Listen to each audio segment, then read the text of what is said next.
Okay, so welcome back. I have been living in Italy now for 3 months, and this is everything you should know before visiting this country. So, just for some context, coming here, my expectations were a lot higher, and it turns out that Italy is not what I had expected. And so, I'm just going to be completely honest in this video, give you my honest opinion of this country and why you should maybe rethink some things before actually visiting. So, let's just jump right into it. So first and foremost, every season is peak tourism season. You can go to the city in September, October, and it is going to be pretty much just as busy as it was in the summer. You're not going to notice the 100 less people that there are. I went to Venice in late September and you can barely walk through the streets. It is so crowded and just it honestly ruins the experience a little bit because you're just hoarded by people. You can't even take a photo. You literally have to take turns in Venice taking videos or photos by like the canals and on bridges. So it's just not the most enjoyable experience. So just keep this in mind if you are booking outside of summer, anticipating fewer crowds. And then that leads me to the other point that Italy can be very dirty and just not the cleanest. So you pretty much cannot walk down the street without passing graffiti every meter. The cities here, and I don't just mean Rome, Milan, and big cities like that, even just cities of like 100,000 people are plastered with graffiti. And I do mean that there's graffiti every single step you take. And not just that, but the streets are literally filled with litter in some cases. So just do keep this in mind. I feel like coming into Italy, I definitely romanticized it, and it did not deliver to my expectations. It is really dirty. It's just I found that Toronto, for instance, was a lot cleaner than Italy has been. So just keep that in mind as well. And then another thing is Italy is very expensive. So yeah, pretty much everything in Italy is expensive, from food to public washrooms. So to start off with food, I find that it is a little more expensive than food was in Canada, for instance. Definitely not as expensive as Switzerland. We were there. That is just another level of expensive. But Italy is also pretty expensive unless you're getting local ingredients. The thing with food here is that it's really hard to find foreign ingredients. So just do keep this in mind if you're coming here and you're going to be cooking or you really love foreign cuisine. Because like myself, for instance, I love cooking with Asian ingredients, and it is very, very hard to find Asian ingredients here. One, it's either you can't find it, two, you can find it but it's very expensive, or three, it's filled with additives. So just do keep this in mind because I find that Italians love to only have Italian food and Italian ingredients.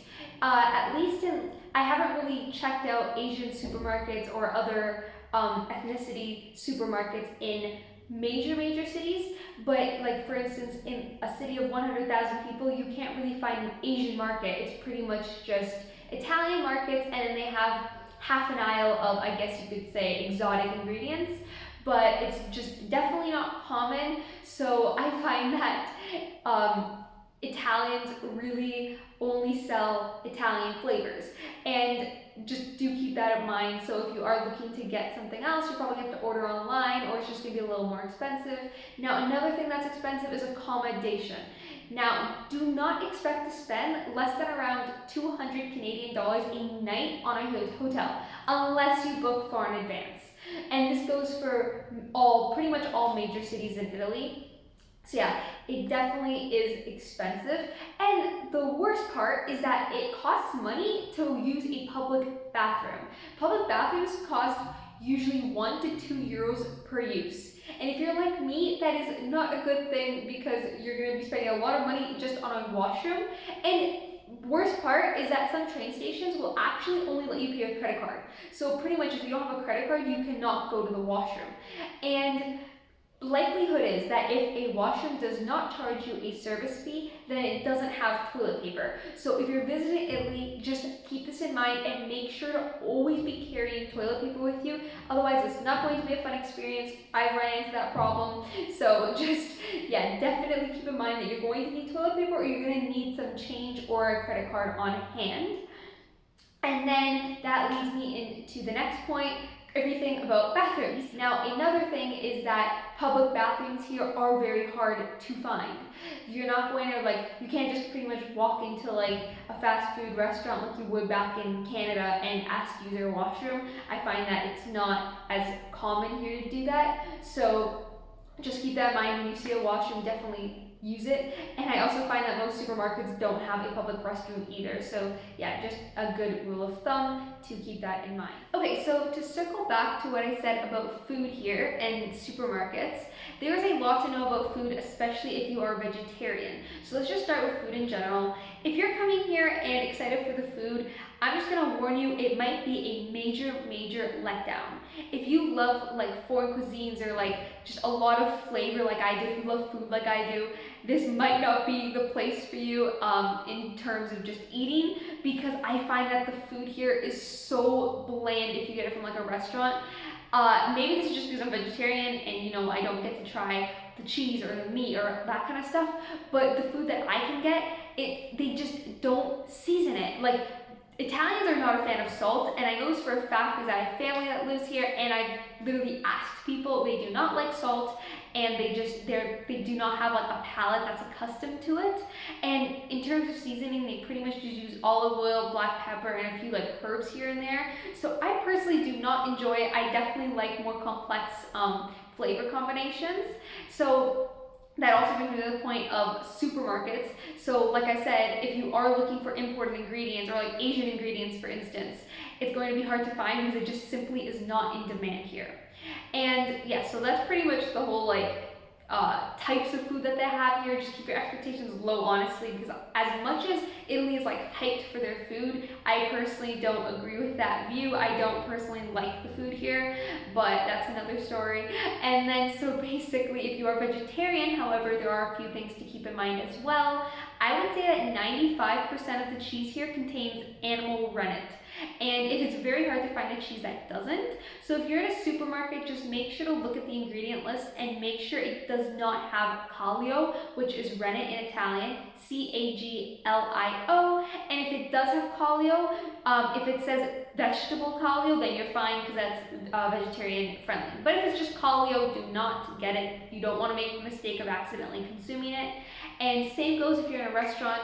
Make sure, confirm with your waitress or waiter that it is vegetarian. And if they don't speak English or something like that, you can just say senza caglio, and then they'll just say yes, no, and you get the idea. So just definitely take more care with what you're eating here than you would back in the West if you are a vegetarian.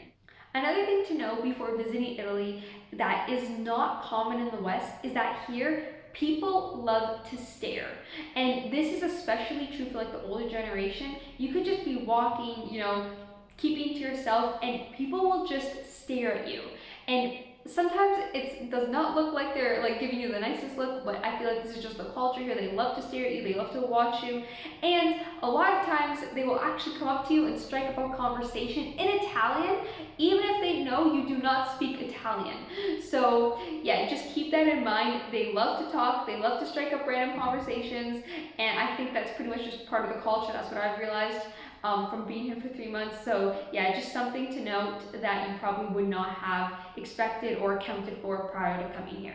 And then another point is whether you're coming from Canada and how long you can stay in Italy for. So without a visa, you can stay in Italy for 90 days as a Canadian, and then after that your time's up, you have to leave.